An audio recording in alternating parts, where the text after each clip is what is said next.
jak se těšíte na zkoušku? No, to je nie veľmi možno dobrá otázka na mňa.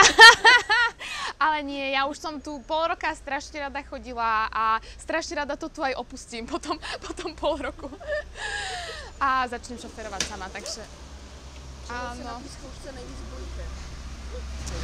No, bojím sa asi najviac cúvania, pretože nikdy neviem rozhodnúť, na ktorú stranu mám ísť a potom zamrznem a ešte potom nedýcham a potom mi všetci hovoria, že dýchajte a už začínam modrať, takže aby som nemodrala a aby som vedela správne cúvať, na ktorú stranu.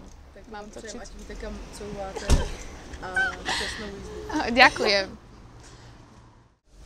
Tak Ingrid, jak ti to nakonec bylo?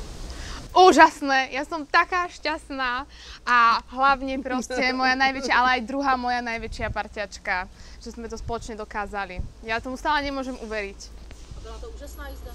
No, akože nešla som na hranice svojich možností, ale akože nebolo to až také úplne hrozné. A teď se máte?